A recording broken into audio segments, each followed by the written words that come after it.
아멘. 자, 시편 53편 전체 주제는 어리석은 자의 특징인데요. 자, 1절 말씀, 어리석은 자는 그 마음에 이르기를 누가 없다 하도다, 하나님이 없다 하도다. 그들의 마음은 뭐하고 부패하여 가정하고 악을 행하며 선을 행하는 자 없도다. 이렇게 시작해요. 근데 여러분 어디서 많이 들어본 말씀이죠?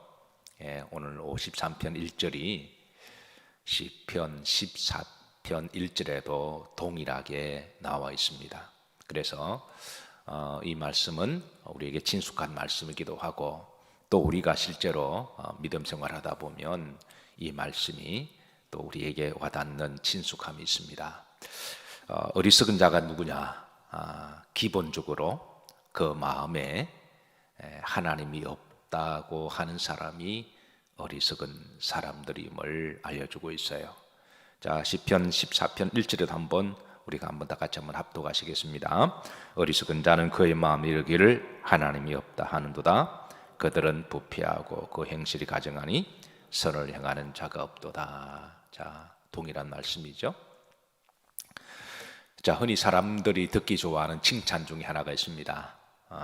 참 똑똑하다, 지혜롭다, 이런 말들을 들으면 사람들은 심리적으로 굉장히 기분 좋아하고 또 좋은 칭찬이라고 생각해요. 특히 이제 자식을 가지고 있는 부모들은 참 자녀들이 똑똑하고 그리고 머리가 좋다 그러면 마치 부모의 유전자를 물려받은 것 같아서, 그러면 꼭 부모 중에 한 사람이 그런 말을 하죠. 내 닮아서 그렇다고. 그렇게 이제 좋은 칭찬으로 그렇게 여기고 있습니다.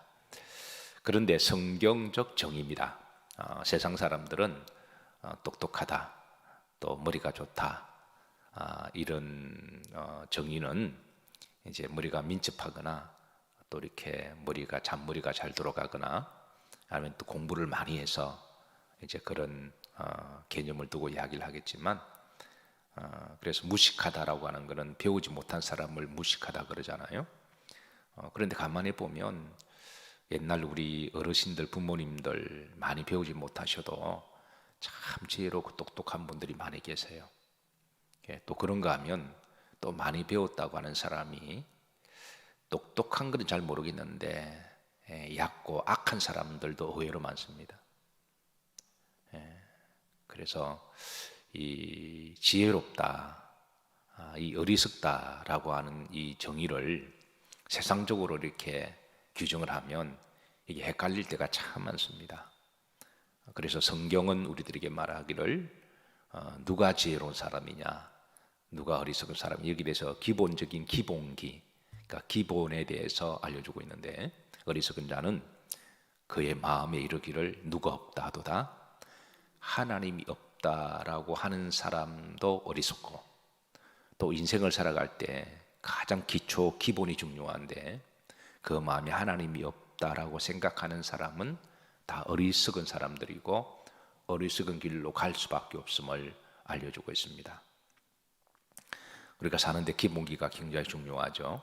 마찬가지로 하나님께서 우리가 인생을 주실 때 그 인생을 복되게 참 귀하게 살아가기 위해서는 그 마음의 기본기를 딱 바로 잡기를 원하십니다. 그래서 지혜로운 사람은 어떤 사람이냐? 그의 마음속에 하나님을 인정하는 사람. 우리 인생은 여기에서부터 시작해야 될 줄로 믿으시기를 바랍니다. 그러니까 하나님이 살아계시고 하나님이 천지를 창조하시고 모든 생명에 하나님이 생기를 불어넣으시고 그 생명마다 생명의 독특성과 이제 그 스스로 생존할 수 있는 생명의 순환 기능을 하나님은 다 허락하셨잖아요. 그러면 별로 복잡하지 않습니다. 그런데 모든 것들이 저절로 생겼다, 진화론적 사고방식을 가지거나 이러면 생명 하나하나 볼 때마다 헷갈립니다. 이게 어떻게 저절로 생겼을까? 이게 답이 안 나옵니다. 그래서 우리가 인생의 가장 기본기는 하나님이 천지를 창조하셨고, 그리고 모든 생명은 하나님이 그 만드신 신성을 알 수 있도록 하나님께서 창조의 신비 능력을 로마서 1장에 보면 우리에게 말씀하고 계시죠. 그래서 이제 인생을 살아가는 가장 기본기의 자세는 하나님께서 모든 것을 창조하시고 주관하신다. 이게 이제 인생의 기본 이 자세임을 알려주고 있습니다. 그래서 어리석은 자는 그 마음 이르기를 누가 없다 하도다 하나님이 없다 하도다. 성경적 정의는 누가 어리석은 사람이냐? 하나님을 부인하는 사람, 하나님이 없다라고 하는 흔히 말하는 이제 무신론자라고 이야기를 하죠. 그런 사람은 인생의 기본기가 잘 안 된 사람이고 가장 어리석은 사람임을 그렇게 알려주고 있습니다. 그래서 사무 1장 7절에 보시면 따라서 하십니다. 여호와를 경외하는 것이 무엇의 근본이거늘 지식의 이게 호크마라고 되어 있는데 호크마는 지혜라는 말로도 번역이 됩니다. 우리가 이제 지식과 지혜를 약간 구분하죠. 지식은 배운 것을 습득하는 것은 지식이라고 그러고 지혜는 배운 것으로 활용하는 것을 지혜라고 말하잖아요. 근데 호크마는 이 두 가지의 뜻을 다 포함하고 있으니 그래서 여호와를 경외하는 것이 지식과 지혜의 뭐다? 근본이다. 기본임을 우리들에게 알려주고 있습니다.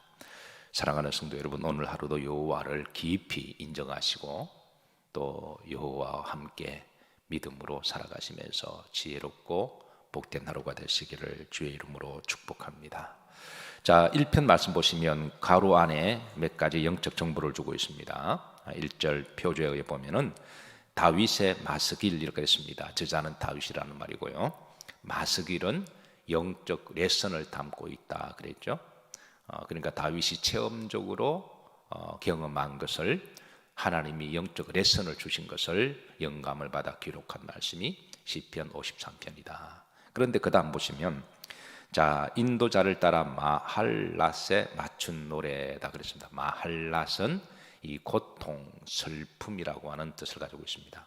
그러니까 다윗이 어떤 큰 고통과 애도와 슬픔을 경험했는데 그거를 통하여 하나님이 나에게 주시는 그 레슨을 삼고 그리고 그 레슨을 이제 오는 믿음의 사람들에게 영적으로 알려주는 하나님의 전언의 말씀입니다.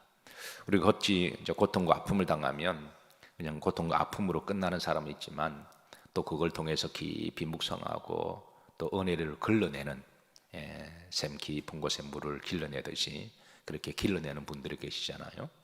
그래서 오늘 이 다윗이 그런 고통과 애통을 통하여 하나님의 주시는 말씀으로 오늘 기록한 것이 시편 53편입니다. 자, 그래서 본시의 역사적인 배경은 사무엘상 25장을 근거로 하고 있습니다. 그래서 25장의 1절에 보시면 자, 누가 죽음에? 사무엘이 죽음에 그랬습니다.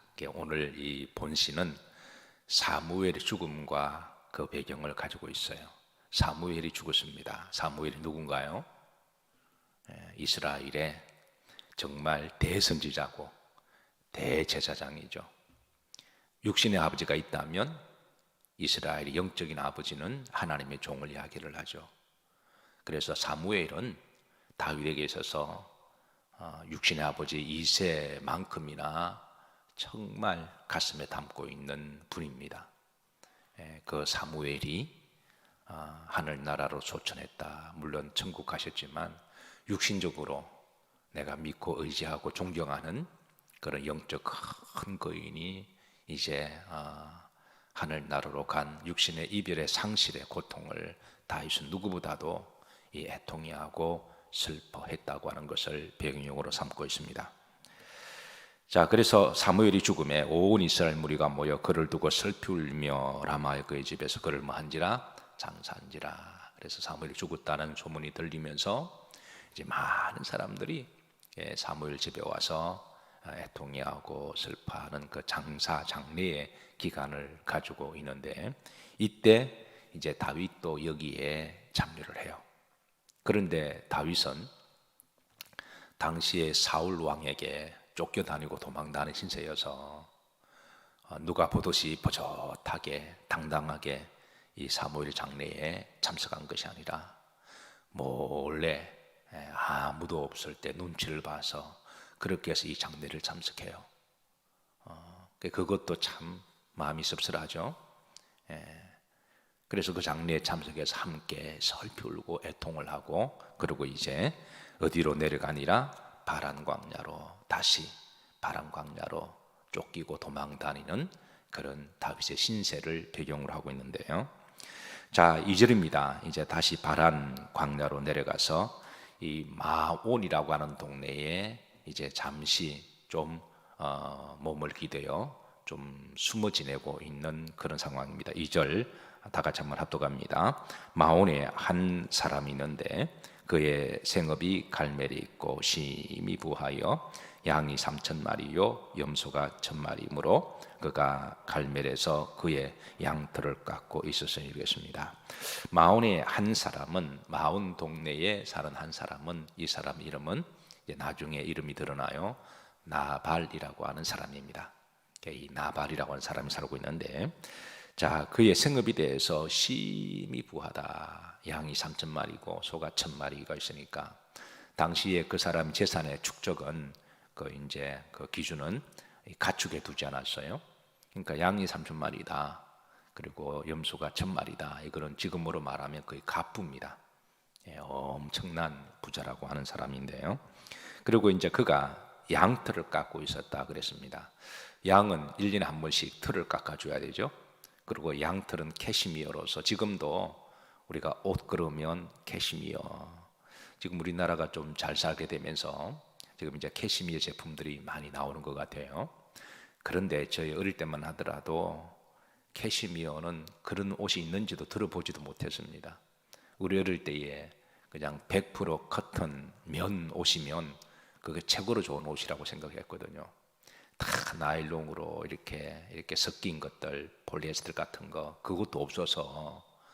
근데 우리나라가 언제부턴가 이제 면 옷들을 이제 즐겨 입기 시작하더니 이제는 하나님이 더 축복하셔서 이제는 뭐 캐시미어가 지금 요즘 좀 인기가 한참 많은 그런 것 같아요.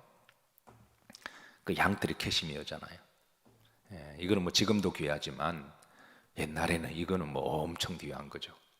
그래서 이 양털을 깎을 때가 되면 주인 입장에 볼 때는 1년에 큰 소득이 들어오는 정말 최고의 그런 대목을 보는 시기이기도 하고, 그래서 그 양털을 깎는 시기가 있습니다. 보통 한 4월에서 5월 중반, 그때는 이제 양털을, 양이 3,000마리니까 그 양털을 깎아서 그거를 이제 나가면 시장에 마켓에 나가면 전량 다 이렇게 또 매수가 되기도 하고 큰 돈을 버는 그런 시기죠. 사업을 하는 사람에게 있어서. 그래서 당시 양을 키우는 사람은 이 양털 깎는 시기에 아주 축제를 벌입니다. 한 달 정도 양털 깎는, 양이 많으면 2달이 되기도 하고 인부들을 고용하고, 그리고 이날은 마음껏 먹을 수 있도록 음식을 준비하고, 그리고 일꾼들이 이제 그 들판에 그 텐트를, 임시 텐트를, 양털을 깎을 때 들이 막 날리니까 집에서 깎을 수는 없는 거거든요. 그래서 광야 어느 한 곳에 넓은데 임시 장막을 설치하고 일꾼들이 거기에 얼마 동안 머물면서 마음껏 먹을 수 있도록 먹는 거 뭐 이렇게 제공을 주인 입장에서 해줘. 왜냐하면 그렇게 해도 돈을 엄청 많이 버니까 그러니까 최고의 예우를 해주고 또 이렇게 자립수당도 더 주고, 그리고 음식을 잔뜩 해놓고 그 마을 사람들도 다 먹을 수 있도록, 그게 당시에 일반적으로 관례였습니다. 그래서 아무리 배가 고파도 양떼를 깎는 시기에는 그냥 그 가면은 그냥 먹을 수 있도록 주인이 후하게 그렇게 베풀어 주는데, 이런 문화를 잘 알고 있는 다윗이 바람 광야에서 이제 자기를 따르는 이 부하들과 또 동지들과 먹을 것이 없어서 힘들고 어려울 때에 이 마온의 이 나발이라고 하는 이 큰 거부가 양털을 깎고 있으니까 자기 부하 한 10명 정도를 보내서 먹을 것을 좀 이렇게 구하게 됩니다. 그리고 일전에 이 다윗이 나발을 도와준 적이 있습니다. 나발이 침략을 받아서 아주 힘들고 어려울 때에 다윗이 이제 군사를 통해서 나발을 지켜주고 재산도 보호해 준 적이 있기 때문에 그래서 다윗 입장에 볼 때도 이제 자기에게 신세를 졌으니까 자기를 기억한다면 충분히 음식 정도는 이렇게 좀 제공할 것이라고 여기고, 또 그런가 하면 또 양털 깎는 시기잖아요.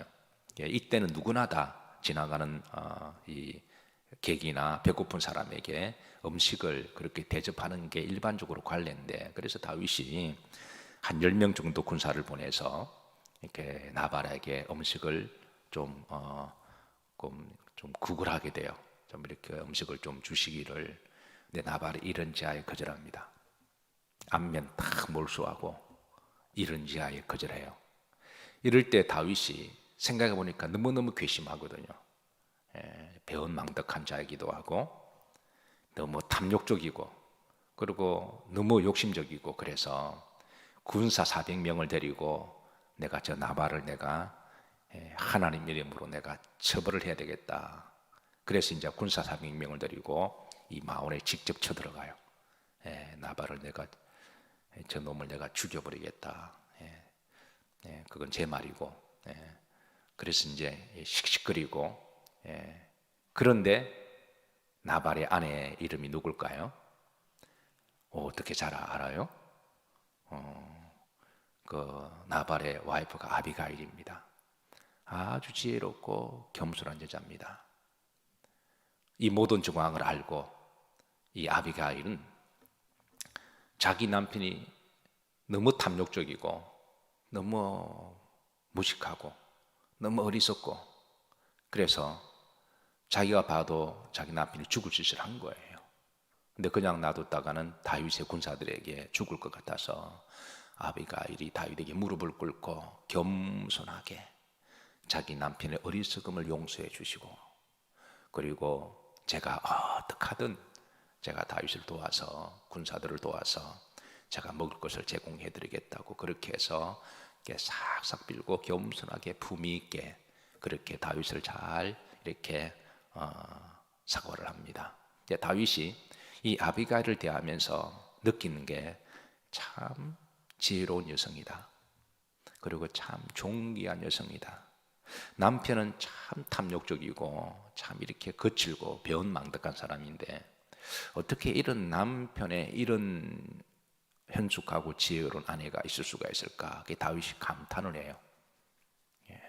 그래서 남편을 죽이러 왔다가 이 아비가일을 보고 이제 용서를 해주게 돼요. 결국은 이 남편 나발은 죽습니다. 나중에 다윗이 죽이지 않아도 그 탐욕을 인해서 하나님께 벌을 받아 죽어요.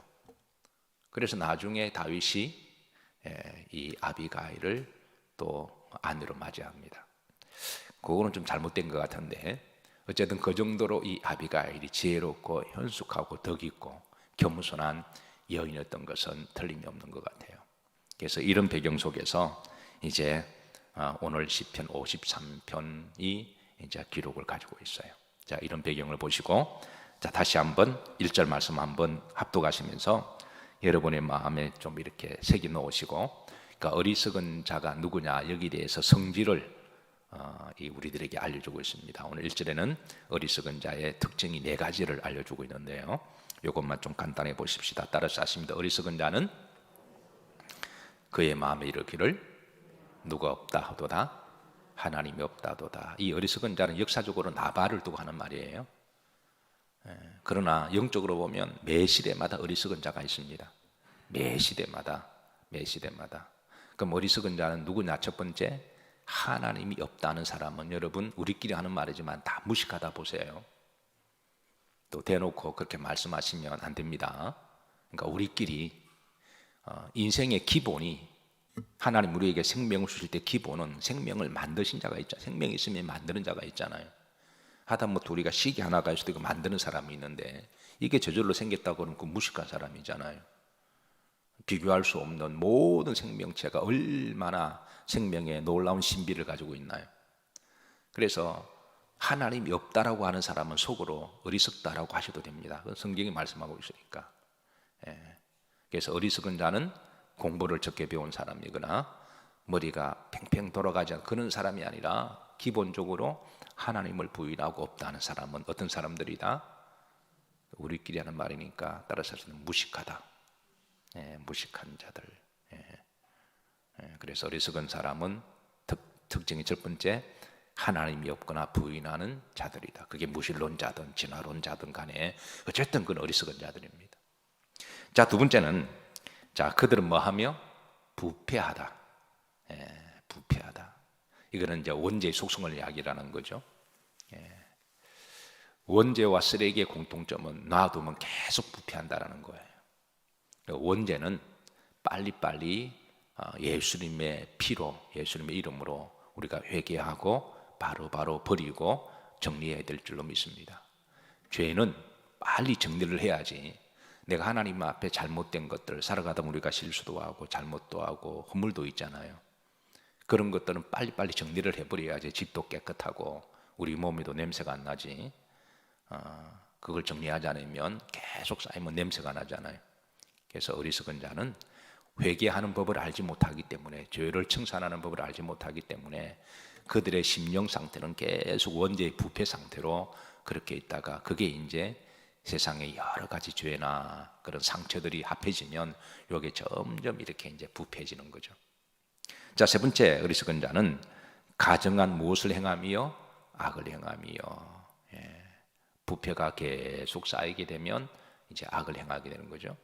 네 번째, 마지막으로 따라서 하십니다. 선을 행하는 자가 없도다. 선을 행할 줄도 모르고, 그리고 선하게 살려고 하는 것도 별로 그런 마음도 없습니다.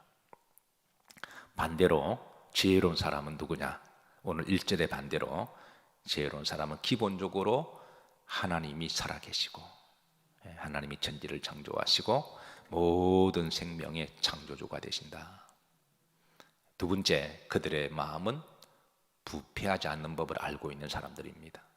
죄와 허물과 잘못이 있어도 바로 하나님께 나와서 회개하고 그 부분을 정리하고 그게 우리 속에 쌓이지 않도록 그렇게 하는 성도들이 지혜로운 사람입니다.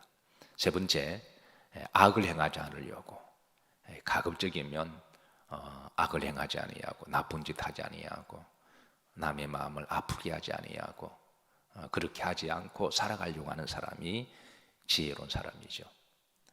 네 번째, 마지막으로 가급적 선을 행하려고 하는 것.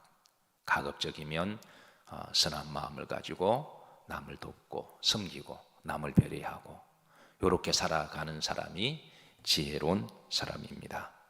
오늘 한 날도 사랑하는 성도 여러분, 지혜로운 성도들이 되시고 또 주신 사명 잘 감당하시는 복된 하루가 되시기를 주의 이름으로 축복합니다.